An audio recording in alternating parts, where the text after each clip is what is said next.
It has been a beautiful day in this neighborhood. Unfortunately, I did not get done outside what I wanted to get done outside. I always get pulled in all directions when you go out there. It's this that needs doing, that needs doing. We were just chasing down our dog. We have one dog who is excellent at everything. She's just a sweetheart. And she can come out in the garden and lay around while I'm gardening. And occasionally she'll bring me a Frisbee and drop it next to my tools, for me to play. And then we have another lab who's just a basket case. She's a sweetheart. She fetches really well. She loves to run after the Frisbee. But boy, if we let the door open, she will take off to visit everybody. And she's too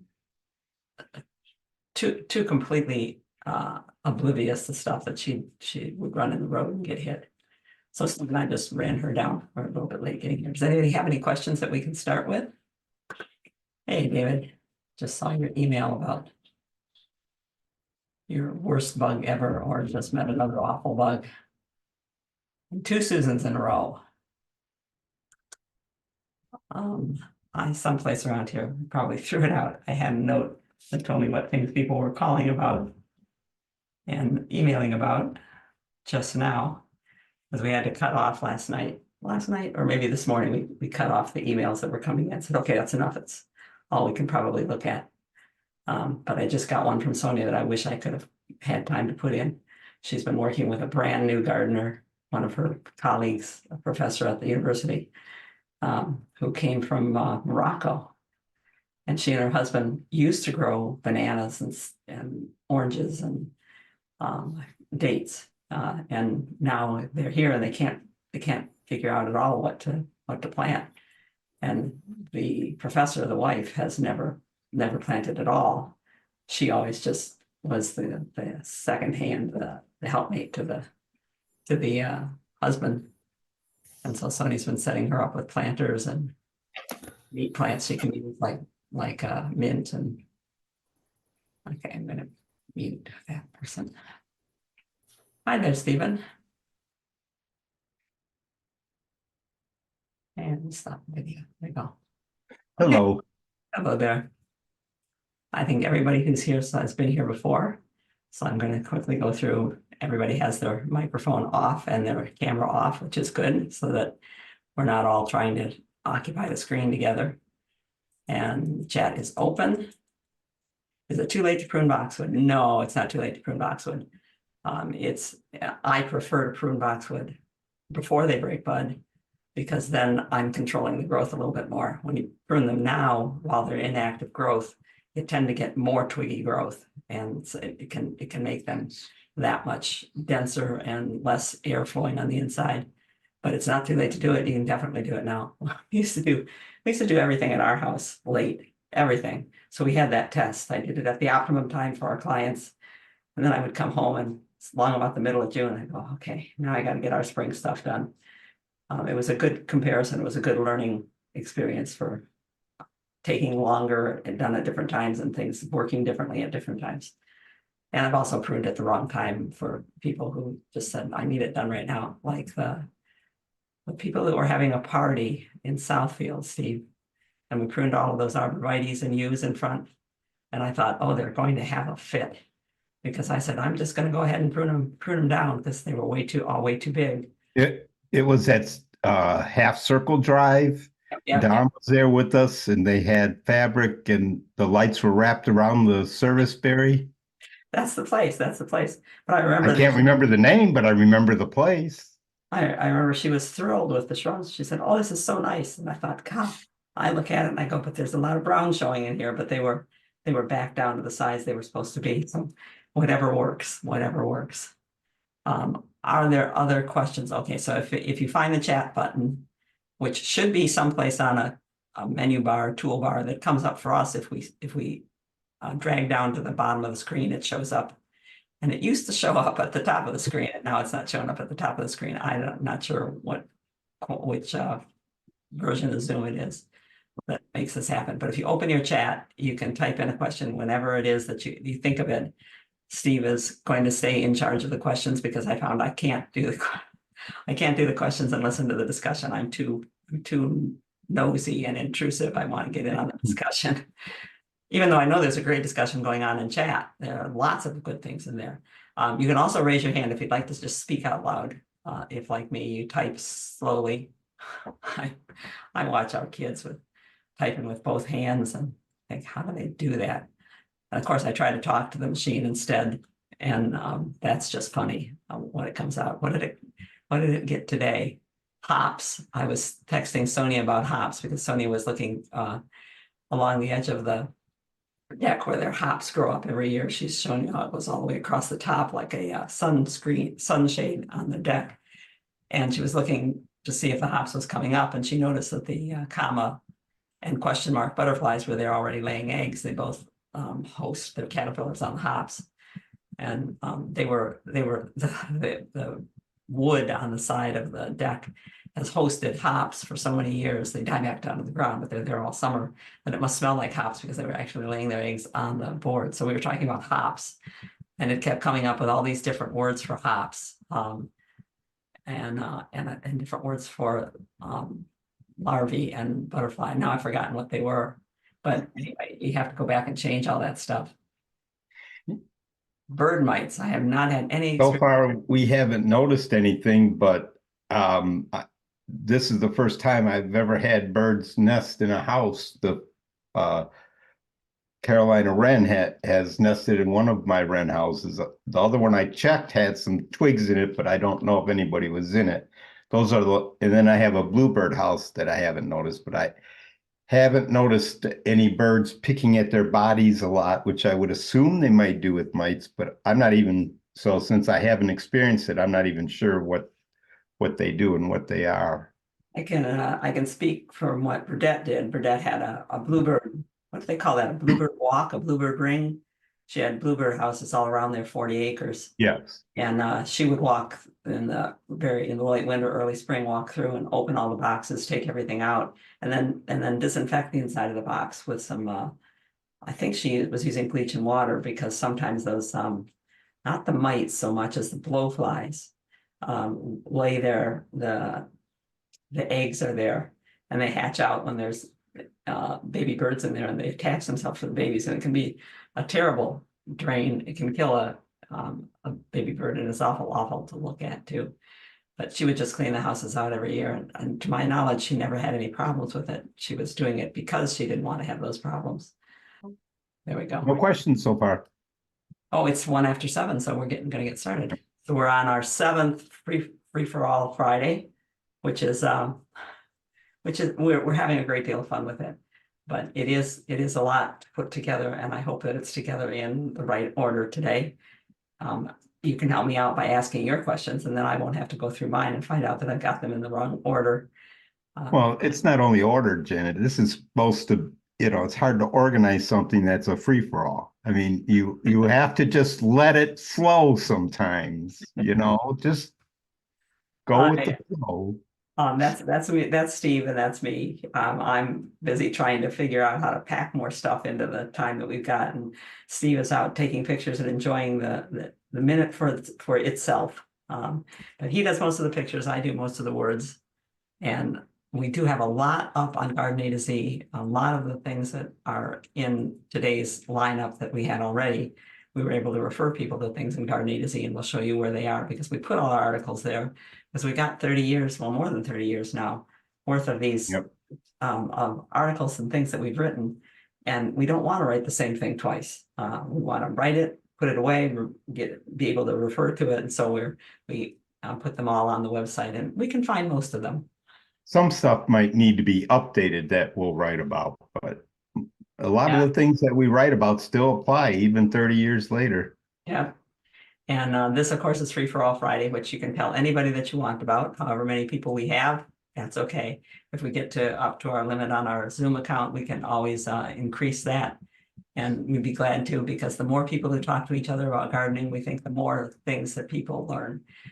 Some of our families won't talk to us about gardening because they know that we'll go on and on all day long. So it's nice to be with a group of people who don't mind if we spend quite a while looking very closely at one little flower. So go ahead and invite people, tell them they just have to go to the website, the link is there, and they can click the link at 7 o'clock on a Friday. There's a question from Deb. Deb Armstrong, as a follow-up to your email, can you say a bit about how to do a cutting of the old azalea I have? Yes, in fact, let's see, where did we put that? We moved it, we called that moving sickly plant, Deb. Deb emailed about this azalea. This is a deciduous azalea. So it grows its leaves out every year. It will kind of remind you of some of the hydrangeas, the panicle hydrangeas. It has big fragrant flowers on it. We love them. We always call it the Mother's Day azalea because it tends to bloom on about Mother's Day. Deb says this was her favorite one. It's in the back corner. It's gotten shady. It's gotten crowded by other things. She thinks she'd like to move it out and save it, but would it make the move? So first off, before we get into how to make a cutting of it, because that was her fallback, if I make a cutting of it and move it, then I hedged my bets. I said, that's true. But anytime you've got a plant that's struggling, it can only get better by being moved. You do have to take care while you're moving it, but this plant is not struggling quite so much as you might think. They tend to be open and lank, the Eggsbury azaleas, the deciduous azaleas. But look at the base. Look what it's doing at the base. Those are new shoots coming up. It has not given up the ghost yet. So by peeling away some of the mulch, so that you can identify where there's a couple of main roots going out, you can just keep scraping away and then cut the main roots as far out as you can cut them. Lay them back on the plant and tie them up so that you've got long roots, but then you can dig under them to have a smaller root ball than that and move it out. But if you want to take cuttings, you're going to want to do that. So if you go to Garden A to Z, the general audience here today, go to Garden A to Z and .org. Yes, gardenaz.org. .com is still floating around out there, but it's not been updated for years and years. And I put in cuttings shrub. And this is one of the newsletters that came up. It's one of the ones that you need to download because it's a magazine. All of its contents, I put it here in index words to help the search machine find it. But it's got, including an article about how to layer them, which is something you can do when you move it. Bring a branch down, scrape the bottom of it, put it in the ground, put a soil on top of it, a brick if you need to, or something to hold it down, turn the tip up, and this will develop its own roots. It's a layer, and then you can later on cut it here, and you've got another cutting. Or you can wait until July. Let's see where that one was. You can wait until July, or sometime in June, depends, this year it'll be different, when you can bend the new growth. So like those new shoots coming up or new shoots that come up after the flowering. When you can bend them and they snap, that's when you want to take a cutting, and you want the new growth plus a heel of the old wood, a little bit of woody stem way at the base of a green stem, and you only want to have 4 or 5 inches, and you can take 10 cuttings if you want to take 10 cuttings, but you're just going to stick them into moist sand or moist potting mix. And then we make a little tent around them. We put straws or stakes around the outside of the pot, and then slip a plastic baggie over the whole thing and a rubber band around that to make a little terrarium. And then we don't water as long as there's mist condensation inside the plastic bag.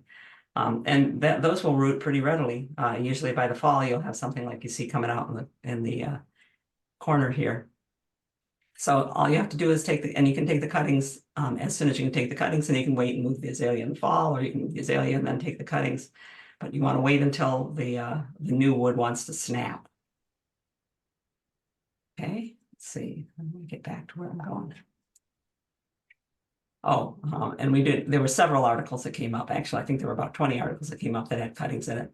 This is the tendency of plants to root just when you stick them in the ground. So we make our wattle out of redwood dogwood, and invariably, if we did it with fresh dogwood that we'd cut within a week or so and stuck it in the ground, some of them would grow.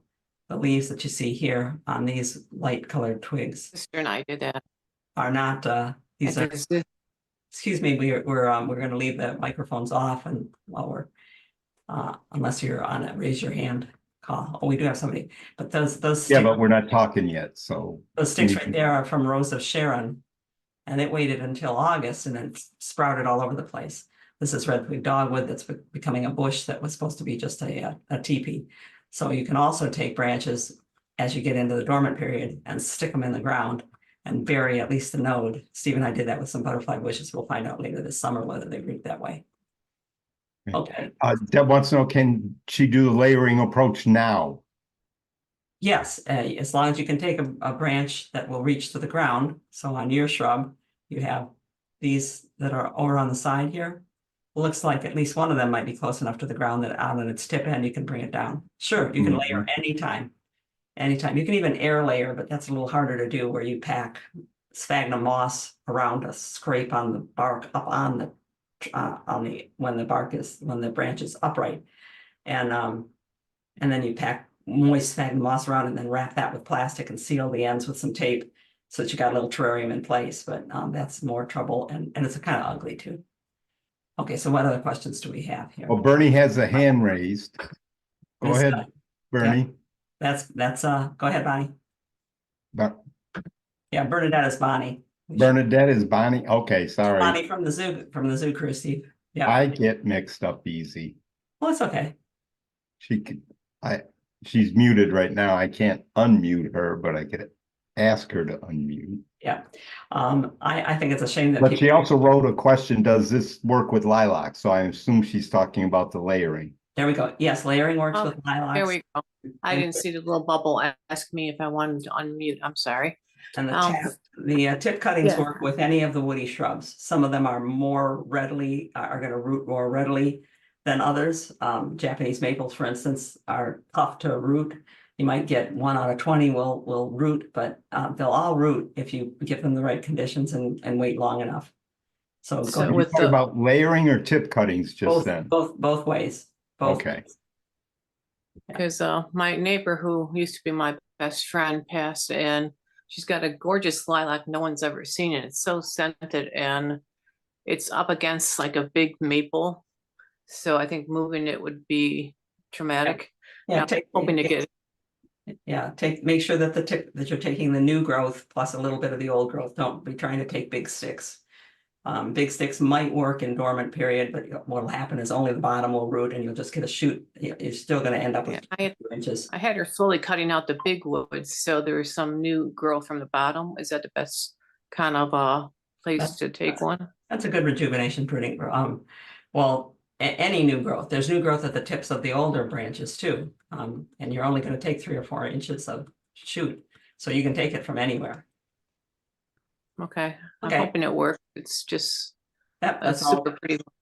That's all we do. We all hope. We garden and we hope. In fact, it's what I probably love most about gardeners is that they hope all the time. I have to tell you about our lily leaf beetle update while we're here. Thanks, Bonnie. Dave Tercel sent in a note. He said, "What has gone wrong with my lilies?" I said, "Well, I'll remind people that earlier in the year you had holes appearing in your lily and fritillaria leaves. And if you were watching, you go out there, you had these bright red beetles crawling around. And we explained that the thing to do is to squash as many of those beetles as you can. They start as soon as the lily comes out of the ground, as soon as the fritillaria comes out of the ground. And they're laying eggs, which we didn't get a picture of right here, but the eggs are little bright red-orange spots done in lines on the branches. Because if you leave the adults and let them lay eggs, those eggs hatch into this. We don't have any, we have so far, well, anyway, we don't have a picture of the larvae, the young beetle to show you. This is Dave's picture. Says, "What is this thing?" It is the larvae. We'd call it a grub if it lived in the ground of the lily leaf beetle, and it is already beginning to accumulate its excrement, this black stuff. In probably no time at all, it'll be covered with black goo. They're just awful to pick off. But it's also eating the leaves, and it's going to sometime during the year drop off into the ground, pupate, come out next year and start it all again. We just this week cut down all our fritillarias. We don't have any lilies. I don't think we have any lilies. Not that I remember. I do have some at my son's house, but I cut all the fritillarias all the way down to the ground. Every single bit is gone. And I collected all that stuff and took it away. I am denying, if there were any eggs that we missed, I am denying those insects any food and I'll starve them out. If they don't have any lilies or fritillaria to eat, they have nothing to eat. yeah, there were still a couple of adults out, but for the most part, the adults have disappeared, maybe because we caught most of them, but also because it's past their time. That's the way the cycle goes. If you cut the lilies all the way down, because Dave says, look what they did to my lilies last year. So that's a stalk of a lily. And they will do that. They will eat the flowers, the leaves, they'll scrape the cambium, the tissue off of the outside of the lily. So I tell people, you're not losing anything to cut the lily down. The lily will now, it'll still be alive. It had some time in the sun. It'll probably be too small next year to bloom, but you'll have a chance to get ahead of the lily leaf beetles with a couple of years of doing this. And there is some hope. Uh-oh, who told us? Carol Petard, I think. Or Chris, well, somebody. We had a couple people that sent links of some things that they were during one of these. I can't remember now. Oh yeah, there are, Cornell has a good bulletin, so does Rhode Island, but there is a parasitic wasp that's been found that parasitizes the grubs of lily leaf beetle, lays eggs inside them that eat them from the inside out, and we want to get that parasitic wasp established. In order to do that, they've got to breed it, which takes special doing. And one of the professors at Michigan State was asking people to send him lily leaf beetles because he needed a bunch to breed. I bet we're kind of past that point this year now, but there is good information out there and there's hope. It'll take years, but there's some hope. In the meanwhile, I'm not growing any lilies because I have better things to do than go out there every single day and pick out lily leaf beetles at the beginning of the year. But the reason that I brought you into lily leaf beetle update is because of we just got to try attitude of gardeners. After telling us that this was worst ever insect and what the heck is going on, he says, but look at this beautiful peony I have, and sent the picture of one of his Ito peonies that's just blooming for the first time. I mean, that's a gardener. This is terrible, but look how wonderful this is over here. There's always something in a garden, isn't there? Always something. Always do the wonderful things second. Yeah, probably a good idea. Be the thing that you take into the house with you was the wonderfulness. What is the name of the weed that comes in the spring that looks like a lily stalk but isn't? I know you answered this before, but I couldn't find it. It's Michelle. Oh no, no, no. I have to talk about that. You are so good at setting up topics, so I can't believe this. Yeah, you tend to do that. As usual. Let me take you into my weeding philosophy here because that weed is in there. I was weeding the patio this week. This is our bird patio. And we kind of like some green in there. The moss is kind of nice, but these other guys will get carried away. And this was before the crabgrass and the purslane germinated, which tend to spread themselves even wider and cover the stones. So I cleaned out the patio and swept it off. So there, that's really nice. My philosophy is it's meditation time, and I think a lot while I'm weeding, because what is there to do except look for the same weed again and work out the way to get it out. And I'm thinking about the fundamental nature of weeding many times. I think that I'm going to write something down here for this newsletter we're going to send out about the philosophy of weeding. I believe that if you thoroughly weed one area, you've done the best thing you can for yourself. It's the longest lasting reward. If I do this thing where I'm crawling along here and weeding this area, and I look up there and I see that the Veronias have seeded themselves in over here, and I go over there and start weeding there, I'm going to start weeding everything I see over here, and I'm not going to get this done. So I limit myself. When I'm doing the patio, I limit myself to one stone. I'm going to weed all the way around this stone. Then I'm going to weed all the way around this stone, and I'm going to work my way through the patio, making sure I get everything done that way. So I tell people, define an area and stick to it. Either you're going to weed all around the lovage or just in this area right here. But if you get it done, it's done, and could be mulched or could just be cutting back to it a little while later. And since weeds are just trying to fill voids, then our friend Will Strickland's very succinct way of saying it is choose your weeds. We chose to put Labrador violet, Viola labradorica, this kind of purple leafed guy here, into the garden. We know that it spreads, but we like it, and we have Labrador retrievers, so why not have Viola labradorica? It will seed itself into these spaces, and it'll seed itself in so thick that it'll do what you're looking at right here. So I have to mediate between how far the violet wants to go and how far I want it to go. So I might have chosen the wrong weed for there. I should have chosen something that doesn't spread itself quite so much by seed, but Well, it's a beautiful. we also had the golden marguerite all over in there, and I think I like this better than the golden marguerite personally. True. I've kicked the golden marguerite out. It's out in the prairie area now. Yep. Here you can run around out there. Weeds are ancient. You have to respect them. This is enchanter's nightshade, which people pull out and think that they've gotten if they got some of these roots, but it snaps off of a root. That this piece right here used to be connected with about 6 others radiating out from last year's enchanter nightshade, and that end is loose. The original enchanter's nightshade died out, and the 6 spokes it had, or 8 spokes it had, are all separate. If I loosen that and very carefully lift up the roots and pull, it'll slide right out with the whole root. If I just pull, it'll break off, and I'll leave. See the new shoots coming up here. So I respect that. I learn about it and respect it. And the weed that you're probably asking about that looks like a lily when it comes up in the spring is Epipactis, the false helleborine. And it is a awful. Steve knows. He'll look out and see me out there holding up a helleborine I've just dug up, and he'll go, "Oh no, I'm not going to talk to her now. Not now." They just keep on keeping on. But we can't get discouraged. We have to say, I have respect for you. I understand what you're doing here. I like to get them much sooner than when they bloom. So those are the flower stalks, and it's not nearly as pretty as the close-up makes it look. They're tiny orchids. The seed is dust-like. It floats everywhere. So anywhere that's around, you're liable to get it coming up. So you want to keep it up. So I will get them as soon as they show their heads. Even before this, I can recognize them as they come up. What I do is put a fork in next to them and dig them. And I have to keep myself from being discouraged by looking at, so there's in 2021 when I was digging out, and you can see how far extended the roots are, because they'll run and pop up again. This is the 2 years later, and very little extension on the roots. And then this year, right here in the middle, see the roots are skinnier now. This one was going quite a ways, but the roots are thinner. It's not stored as much starch in it. I might be getting ahead of these guys. I certainly do not have to go as deep to get some of them.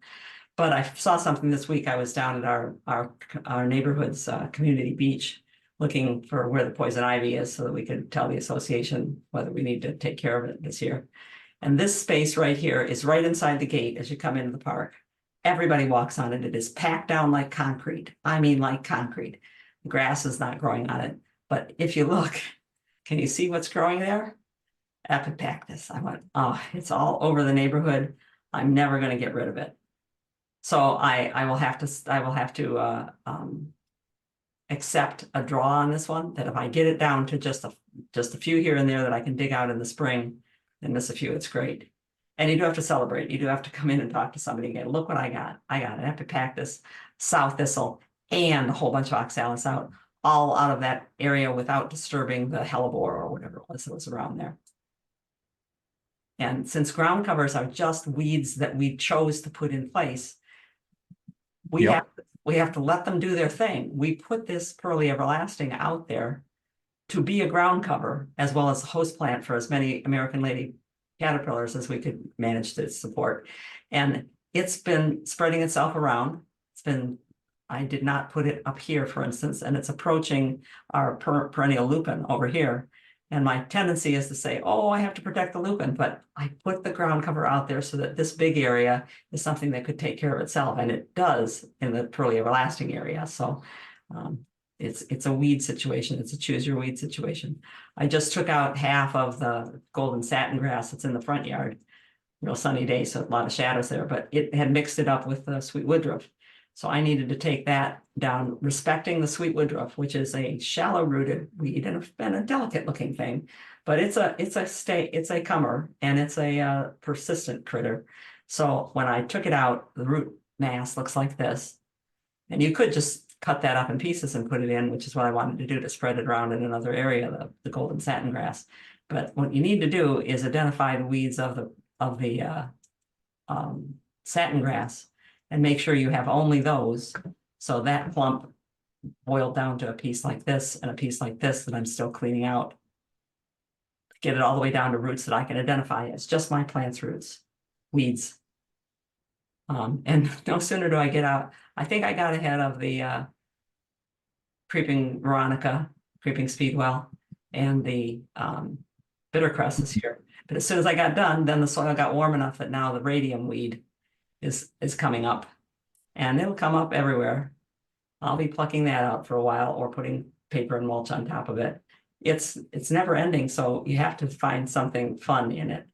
And I find the fun in watching that if I leave things where some weeds can grow, also my plants grow better.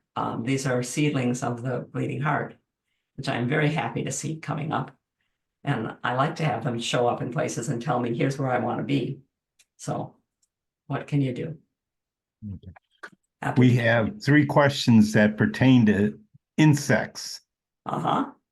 Bonnie put a question. Yeah, Bonnie read that every stink bug found should be killed. Is that true? The brown marmorated stink bugs, which are now clear around the world. I think they started in Australia or that part of the world. They're a agricultural pest. They get into fruits and vegetables, and here you've got this stinky little bug growing in your grape cluster or in your blueberries or whatever that you're doing. So they cost a lot. They cost agriculture a lot of money. But there are other stink bugs too, and these stink bugs, they might stink as far as we're concerned, but they're still food for birds and other things, and our native stink bug are not a problem. So if you can tell that it's a brown marmorated stink bug, yeah, go ahead and kill it, but good luck making any real dent in anything because they're all over the world, and they're not going anywhere now that they've gotten here. At least that's the way that I look at it. Okay.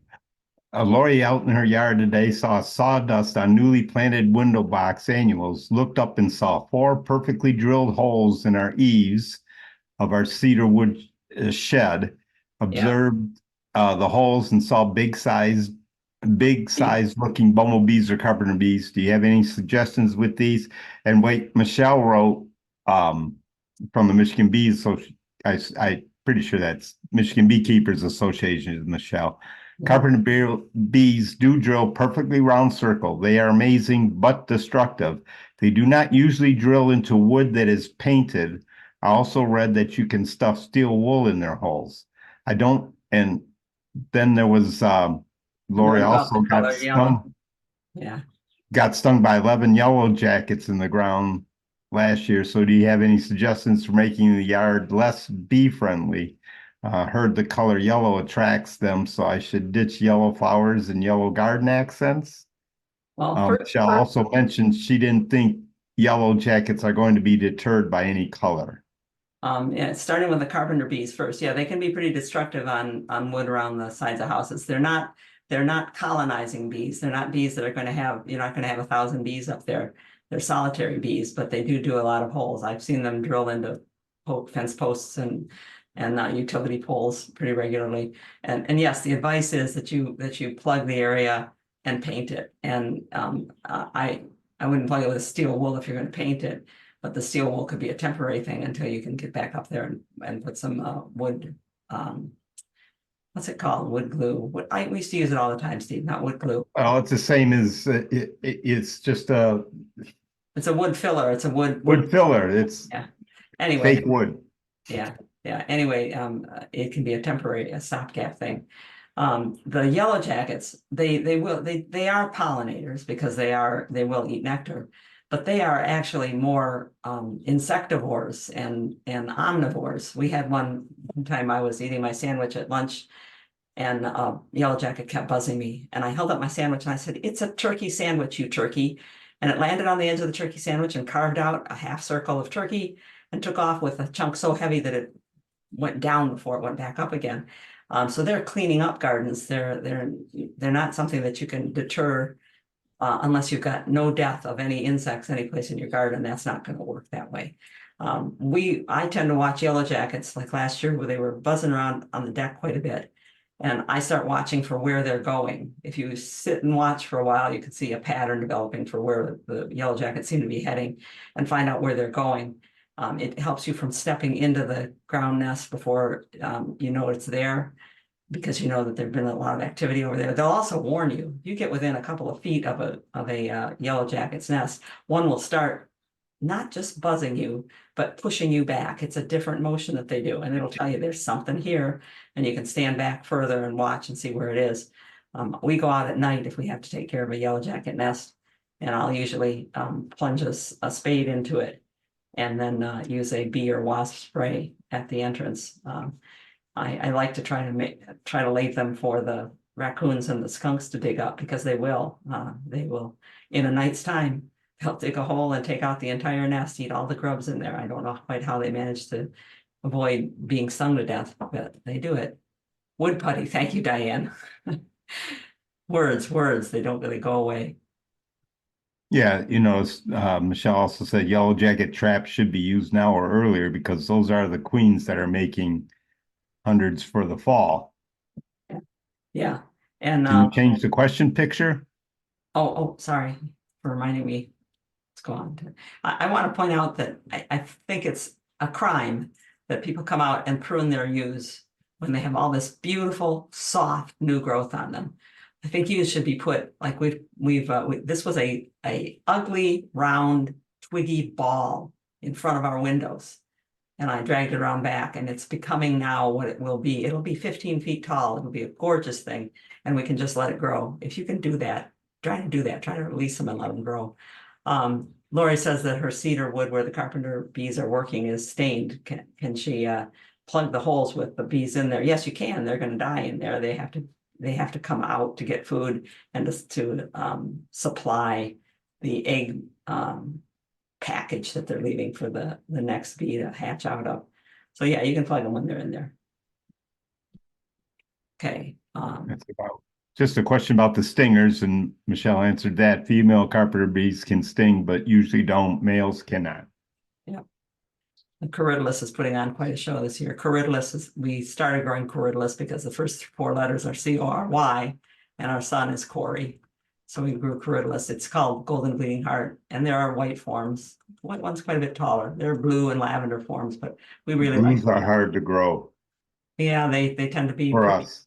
pretty ephemeral. They like the cool weather, but the yellows, they just go on and on all summer long. They just keep blooming heavily at first and then a little bit here and there. Okay, any more questions that are there, or should I Nothing right now. Move Okay. on. let's That I've noticed. If I've missed anybody, sorry. okay. We had a problem last week that we talked a little bit about with oh, that's right. Have to hit the letter, Janet, have to hit the letter. Can't just do the word. About an oak. Nancy sent in Marilyn. Tell me, Marilyn, whether your ginkgo is leafing out now, because her ginkgo looked pretty bare. Marilyn is here. Because the ginkgos are remaking their leaves because they were hurt and pushed out. We thought that might be what was going on with Nancy's new oak, that maybe that's the reason that it wasn't leafed out yet. Oaks do leaf out later than other trees do, but it wasn't leafed out yet.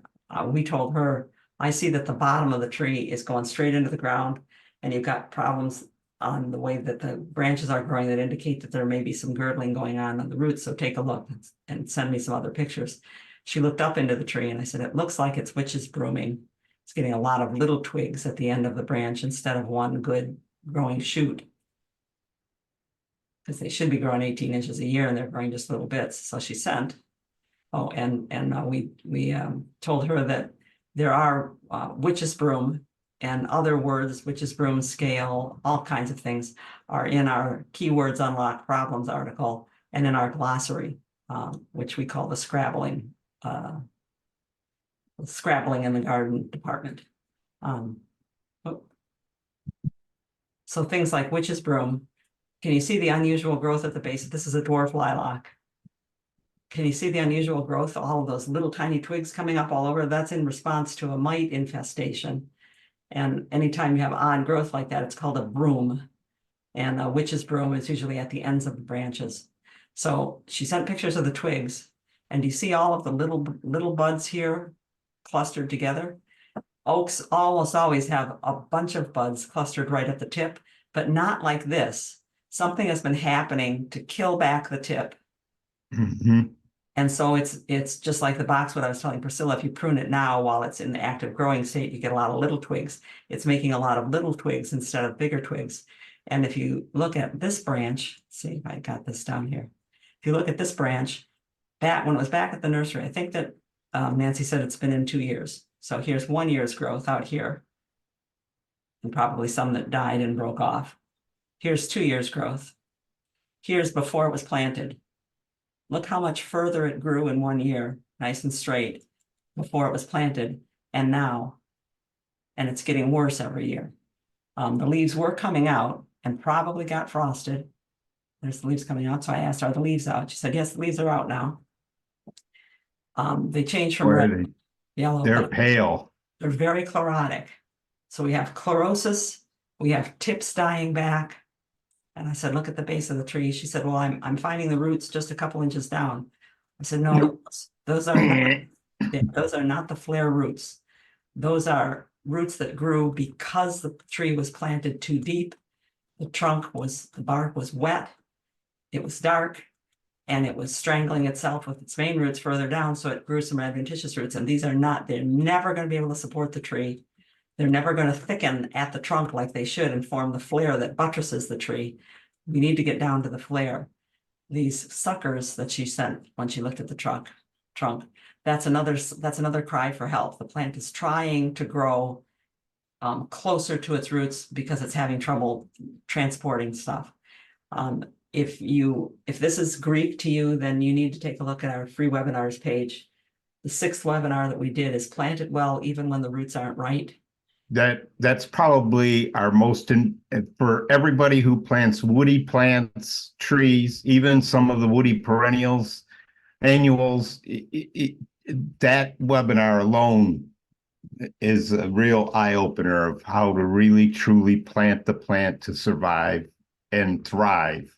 In today's Not environment, just survive. the plant production process in the late 70s changed drastically to keep up with the big demand that grew suddenly for gardening.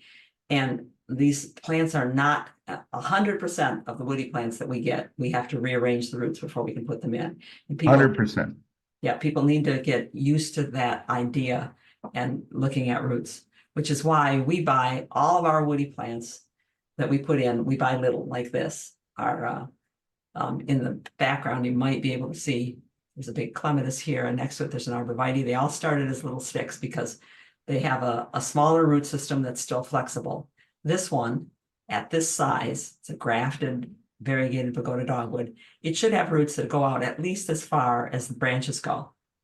And they're all in there. So even this small, its roots are wrapped around and they can't move themselves.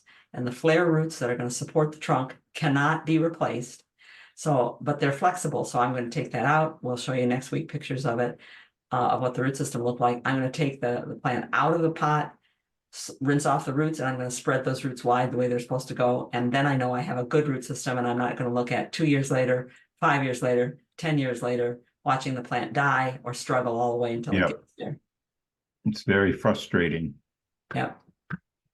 Yeah, we'll be showing it during the webinar, and we'll probably save it to show also on the following Free for All Friday too, so that those of you who are not webinar subscribers will still see how we planted it. Yeah. And did we answer? Did we answer? Sorry, go ahead. You were gonna. I noticed that Bonnie asked a continuation question from that about whether the tree can be saved. Maybe. I'll see whether we're thinking about going next week over to Nancy's house because she is a former member of the neighborhood well, it's not a club, but Association of Gardeners here. And we meet at somebody's house and walk around and look at problems and stuff. We might meet at her house next week. And if we do, we'll take pictures. But can it be saved? It's always a guess. It's always a guess. Priscilla asked, is it too late to prune boxwood? No, we did that one already. You might not have been sitting down. No, well, it just came in at 7:30, the question. Oh, okay. No, it's not too late to prune boxwood. It is ideal to plant prune boxwood before it starts growing, because when you prune it while it is growing, you get witch's broom at the tips. It's actively growing and it's going to make a lot of little tiny twigs, which tends to make the boxwood very dense. The air doesn't flow through it. The mites build up in it. So you might want to move your pruning time to earlier or later, late August or September. But I pruned them at the wrong time many times and they're fine. Yep. Jam is, how do bleeding hearts spread? Do they make seeds? How do bleeding hearts spread? Yeah, they do become a bigger clump over time, but they also drop seeds. They're not a very Prolific. they're not prolific at all. In most gardens, you don't see them seed themselves around. When the conditions are right, highly organic matter, loose organic matter that stays moist and doesn't have a lot of mulch on top of it, you'll probably find some seedlings, and we find a lot of them here. We appear to be the right place for bleeding hearts. But not prolific, not a weedy plant at all. Karen also wondering about bleeding heart, why her old-fashioned bleeding heart that's 3-year old, it doesn't even get a foot high. Any thoughts other than roots, which is always my first thing when somebody asks Yeah, about it's growing. why a plant isn't performing. Yeah, if the soil is compacted below the surface, often the soil is loose at the top. But if you dig down further, like a shovel's depth down, you'll find that it's hard down below. If it is like that in your area, then that will actually keep a plant from going up because it's supporting itself by the mass of roots in the soil, and the amount of soil on top of the roots actually holds the plant up.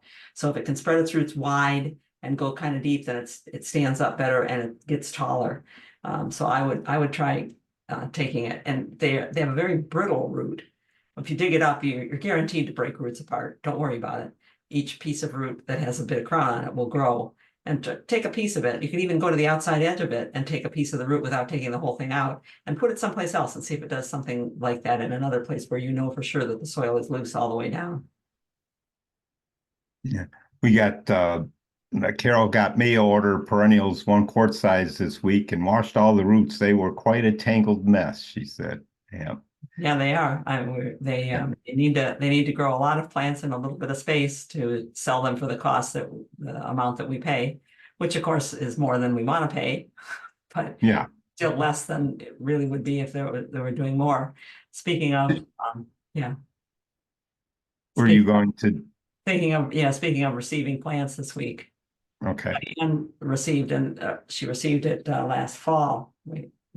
She received a peony in the mail, and she noticed that and it was roots. And she noticed that there was a hole in the root, but she planted it, and now it's come up this spring, and you can see the leaf discoloration and dead areas here with the dark stain around the outside. That's early for peony. Yep, and you see here the streaks of red on the stem. That's probably peony botrytis in its first stages. That's a fungus that affects peonies. And it probably, if you look real hard right here, you might see a little spot of brown. I tried to blow it up.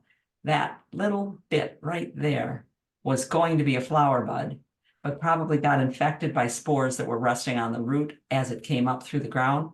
Once that got botrytis, then spores from there are going to spread on the plant. They'll splash every time the plant is wet, and they'll land on other parts of the leaves, and there'll be spots and streaks all over the plant. What I would do with this one is I would call the company and say, I noticed when I planted it that it had a hole in it, and now it's come up and it's just loaded with botrytis. The company will probably send you another one because they try to clean their roots well. They try to disinfect things, and they want to have satisfied customers.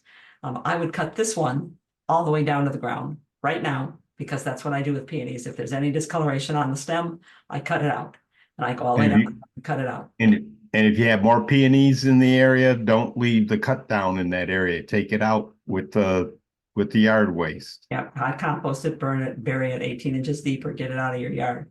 And I do that all year long. I take whole stems out of peonies off and on all through the year. This one, if you cut it all the way down, it will probably not sprout back this year, but it will be back, I bet. I had one that friends gave me when I left one department when I was working and went elsewhere. They gave me a peony in a plastic bag, just the toe of the peony. And I planted it, and the next spring it came up and it was getting ready to flower, and I was admiring it, the bud.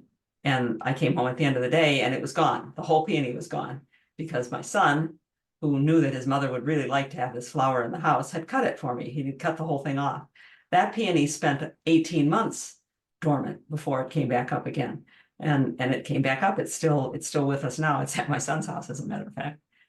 So anyway, I thought I would say that about, if you got a plant that you think there's something that's not right about it, then get it back to who sent it to you. If they don't replace it, shame on them. And you know not to go back to them. And they have heard what it is that that you are objecting to. Okay. Janine followed the suggestion to add the flagstones around the gazebo that in Royal Oak were not costing. Clausen Library. Yeah. Yeah. Where did I put those? Oh, I know where I put those. I put those into I the. thought I saw them. They are in there. Yep, yes, they are. Let's see. I go all the way to the end. What Janine is talking about is there.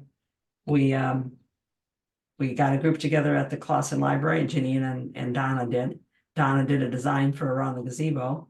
And we talked with the group about designing gardens and why it was designed the way it was and which plants were going to be there. And we did up a little mock-up. I think we even showed it to you. Here's what we were going to do. And now it's been planted. And doesn't that look good? Isn't that all this nice contrasted colors and shapes and sizes of things that are there? At the Clausen Library, which is east of Royal Oak and north of Birmingham in Michigan, we're going to do two more. I think Janine, it's two more classes. It's Jean Davidson. Jean, not Janine. We do two more classes during the summer. We're going to do a class on maintenance, and in the fall something on cleanup. I think for whoever would like to come to the Clausen Library. And meanwhile, every few weeks or every month, I don't know what the schedule is, the library gardeners are getting together there and working together on this garden and the one at the Historical Museum right next door. So if you're interested in learning, it's a good way to do it, hands-on. Design it, plant it, see what happens. Why would a peony that had a lot of blooms last year only have a few buds this year? Hi, Karen. We had this question, I think last week, but it's really likely that it got frost damaged. The buds were the flower for this year on a peony is in embryonic state at the tip of the stem that's coming up. So when it comes up out of the ground, although you don't see a bud on it, it already has the bud there closed up in the leaves. And as the leaves open, if they get frosted, the first thing that dies is that delicate tip. And all you see is that little tiny bit of brown that I was trying to show you in the other picture that we had. So it's possible that your peony, because this was such an unsettled spring, got warm so early, and then it got cold, and then it got warm, and then it got cold. Peonies are very susceptible to frost. That we're told to try to plant them on the west or north side of the house, so that the sun coming up in the morning doesn't hit them right away while they still have ice on them, because that changes the temperature too quickly and then subjects them to more damage. So that's probably what's going on with the peony. Yeah, no other questions. Diane had a very nice compliment on on the webinar. One of your all-time best webinars. Plant it well even when the roots are wrong. So informative, easy to understand, enlightening. Unfortunately, the crews planting the trees are not informed, but we can help them, and that's key. You're buying the tree, you're paying the people who are planting it. If they'll insist, no, we have to plant it this way because of the warranty, then tell them, forget the warranty, plant it the way I want it, if you want. But that's the way we would do it. That's what we do. The only warranty that plant has is you and water. And if you are not watching out for it, they're certainly not. We have a friend who's retired now, but a second generation grower, and now his sons have taken over his nursery. And he told people, I will void your warranty if you take that burlap off, like Janet just told you to do. And I argued with him for 15 years. And finally, after arguing that long and showing him examples of what I found, he said, I might be willing to reconsider that. 15 years of you can't disturb the root ball, and then seeing enough death. And that's one thing. Think about how it's been over 25 years we've been talking about volcano mulch, and it still happens every day. Yeah, the examples are still out there and people follow it. This fringe tree is not yours, Steve. Greg Beal sent this in. He said, why don't more people plant fringe trees? It puts on such a great show every single year. I think, Greg, it's because it's not really well known. It's a native to southeast and south central United States. It really didn't grow that well in some of our areas when we were gardening. Some grew really well and others not so much. And it's really more of a shrub, a large shrub when it gets going than a tree, and can look in the wintertime kind of contorted and weird looking. So it might be something that doesn't appeal to people when they're not there, when they do not see it in bloom. But it is a nice plant. They are very pretty plants.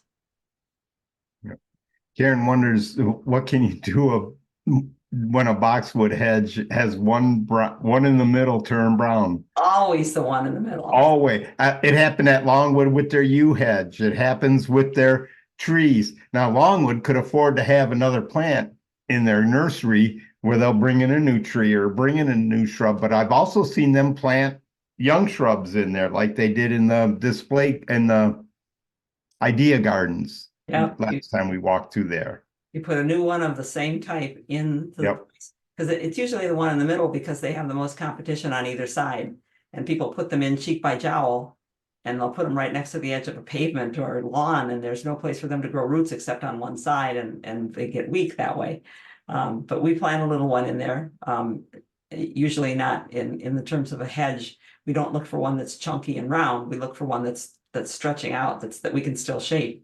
And then you just have to remember to not prune that one until it gets up to the top. I was working with Steve's brother one time, and Steve's brother was just helping us out, and I had to go pick up some plants. I told him, I said, no, this hedge here, you'll see, and I showed him on the inside, you see where I cut it last year? I need you to cut it to at least there and maybe a little bit lower, just the way that I cut it last year. Well, last year, I put 2 new pieces into the hedge because the middle of the hedge had died back. And those 2 pieces I pinched so they'd start coming out, and he pinched them again because he did exactly what I told him. I came home and looked and went, oh no, look at what's happened to the hedge. It's now got a big gap in it again. But I heard in my head, I heard what I told him, just what I did last year. We're forgetting the maple pruning, the Japanese maple trimming and pruning. Did we do that? Because Bonnie put it in capital letters. Yeah, well, we do answer all of these individually, and we did answer this already, that Okay. Bonnie had a request to take care of a Japanese maple for somebody, and she wanted to know if her feelings were right. If we're going to talk pruning, I have to stop back with Lori's cedars. These are cedars she asked about last week, and can they be cut down by a third? I'm not sure why they kept so much foliage on their lower branches, and they're so scrawny up above, but yes, they could be cut back to above where those branches are. It'll look silly, and unfortunately, there's no way to stop rot from going down through the trunk once you cut the main trunk out. And that's there is an article called Arborvitae Got Too Tall. You can just put in arb tall on the search engine, and you'll come to this one that says if you want to cut it down shorter, you're going to cut straight across, and then has pictures of before and after where you cut straight across, and then also took out branches on the inside to reshape it with a tip. In Lori's case, she's got a maple that the tree surgeon has told her has to come out, and I believe it. These cuts were made when it was a very large branch and the tree was not growing vigorously enough for that wound wood to seal over completely, and before rot started, and the rot rotted the base of the branch and then is now down in the trunk. So this, that's gone. This big long extension piece with tons of weight on it up here is levering off of what's almost certainly a hollow cylinder here. It doesn't have strength anymore. That's become a dangerous tree. And when you cut off a main limb, the main trunk, there's no way that the plant can seal it off entirely. They can't. It would end up being like this. That's what happens. Go back just for a second, if you could. Sure. Sorry. I mean, you can see the bad cuts here, but that's what happens when you limb these, especially a silver maple. When they limb them up and they leave them, they got weak wood and they start to spread, and there's all the weight out at the tips. They could snap so easy. They have weak crotches. They should leave some of the better pruning techniques instead of just limbing straight up. They call it lion tailing, to leave all of the branches out at the end and take everything off in between. It does change the weight very unfavorably. So this is Bonnie's Japanese maple. say weeping Japanese maple, and people have asked her to do something about it. She explained that she would probably crawl underneath it, take a look at the branches, decide to take out which dead wood and crossing wood and stuff to take out, and then maybe take the tips of the branches off of the lawn. And then wait until a later time to do more pruning, not during the hot part of the summer, so that it's not bare in the hot part of the summer. And that's exactly what we tell people to do. Mhm. Most of our articles about Japanese maple pruning, and we've got a bunch of them. If you put in prune Japanese maple on our search engine, this is one of the things that'll come up. It takes courage to prune them from this to this. And some examples with arrows that say what you've taken out and why you took it out as you work your way along. And lots of other pictures of, because people are always afraid of Japanese maples, of going under the maple and looking up.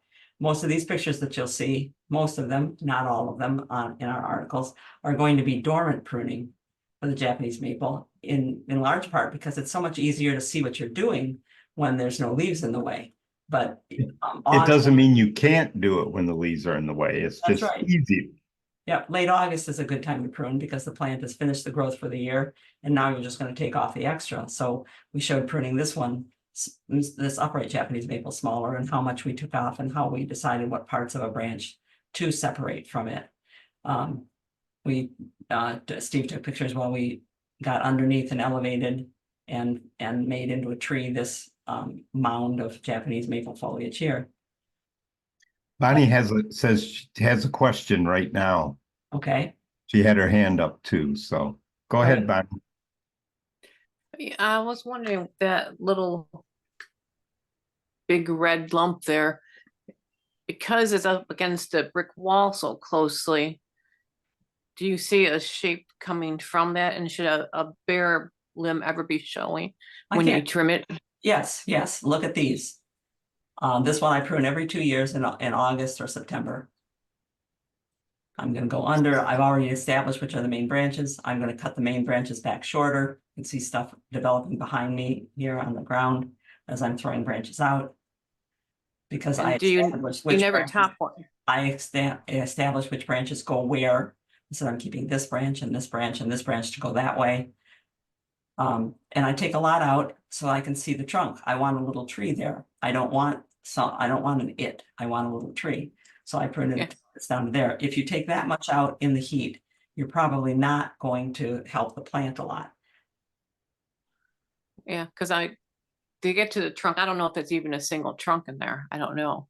You'll find out when you get in. You'll find out when you get in, and you'll have to look up at it to figure out what's going on. The more that you do, the better. Here's the inside of this plant.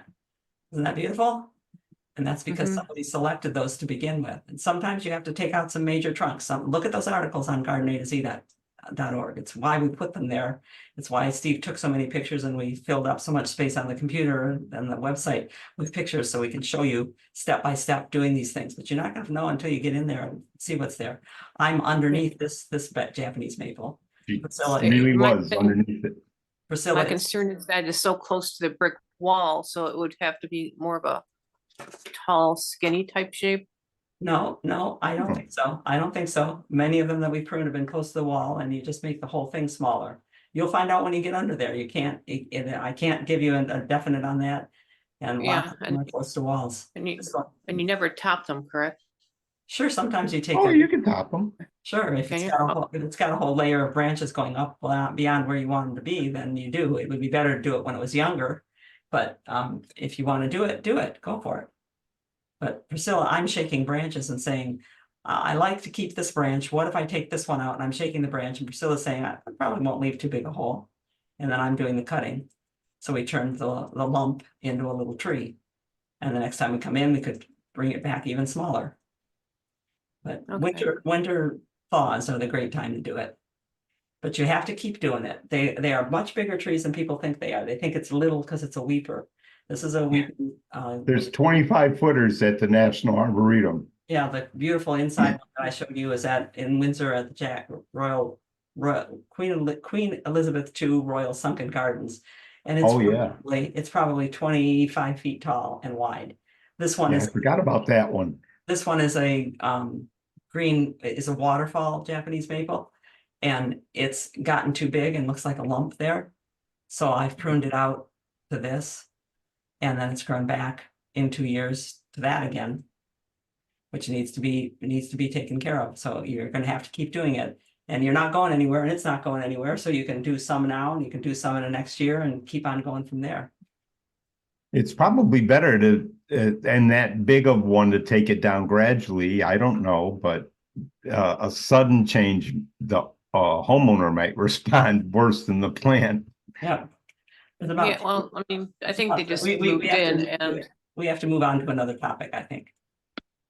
Because we my have, just thought was that it's gonna be a hot, dry summer, so you don't Yeah. wanna stress it too much. as I said, most of the pruning you're gonna see us doing is in August and during winter thaw. And it's not hot at the end of August, and that's when you want to aim for. Yep. So questions that we got, Steve? Because if not, we're Nope, that was it. And we got 3 minutes. then we want to keep clicking the wrong thing. And want to make sure that people know that it is now crabgrass time, which is not really a matter of joyful rejoicing, but is an indicator that the soil is now 60 degrees, because crabgrass doesn't germinate and purslane doesn't germinate until it's 60 degrees. And every one of those stems has hundreds of seeds on it, and the seeds live 20 years in the soil. So everybody's got crabgrass. It's a velvety leaf shaped, just like these tips that you see here germinating now. And it's germinated, which means that the soil is warm. You can plant your tomatoes and your other things that need the warmer soil now. Some of the things that won't do well in a cool night, like basil, is one of the ones that always comes to my mind. You still don't want to put out, or your pumpkin plant, squash plants, but anything that you're planting from seed, go ahead and stick them in the ground now. And let's see where they go. And also, we want to make sure that people understand, because we had questions about what is that 4-line plant bug you were talking about. Oh, Janet. I do that too. Yeah. That's about the 4-line plant bug. It looks like a haze on the top of your plants when you're looking at it from a distance. But as you get closer, there are pock marks, little sunken pock marks all over, and almost always they aim at the newer, softer foliage at the top. And when they're doing the most damage, they are nymphs. Nymphs are insects like grasshoppers that look like a grasshopper even when they're little tiny guys, and they just get into a bigger and bigger grasshopper. This is a nymph. It's only just growing its leaves and it's doing the most eating. You want to squash those, or you can kill them with soap and water or with insecticide, but squashing works when you first notice it happening. When they're adult, they have 4 stripes down their back, 1, 2, 3, 4, that are their wing covers. And that's why it's called 4-line plant bug. Gail Morrell pointed out to me that if you hold a 4-line plant bug like this near your ear, you can hear it squeak. Not really what I want to hear most of the time, but that's the way that it goes. So that's what 4-line plant bug looks like. And what you want to do is try to nip that in the bud. You want to kill those guys that are active now before they lay more eggs, and you have more damage later on. When it gets into the hotter part of the summer in July, you don't want to be dealing with stuff like this. Okay, well, I will wrap it up then. Yep. Yep, 8:01. Yeah, so I hope you have a great week. I'm going to go out and plant our new little tree. I'll make Steve take pictures so he can show you what's going on out there. And we will be back. We'll be back until June 7th for the Friday session, because next Saturday we have a regular webinar. It's supposed to be on vegetables. We're working hard because we lost our main source of information on that, and we're looking for others. But that'll be next Saturday morning. Yeah, if any of you know a really good vegetable grower that we could interview on some of their techniques, that would really be nice. We don't necessarily want to talk to a nursery, but somebody who's a homeowner or maybe helps volunteer at some places can at least, we'd like to interview somebody besides us. We aren't growing vegetables right now. I've got some potatoes growing out there, and I'm going to stick in a couple of tomatoes, but we're not growing vegetables like we used to. When we're back on June 7th, we'll start at 7 and go till 8:30, because we'll do a half hour of questions and answers, and then go into Pierre Bennerup's Ferns for the Garden. We're really excited to be having Pierre back again. He is such a wealth of knowledge, and he says people need to know about ferns. So Tell people it'll be free and it'll be June 7th.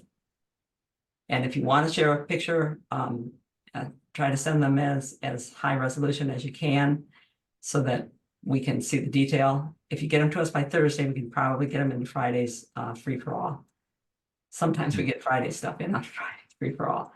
But Sometimes, but it's great to talk to you. thank you all. We enjoy sharing our garden with you and yours with us.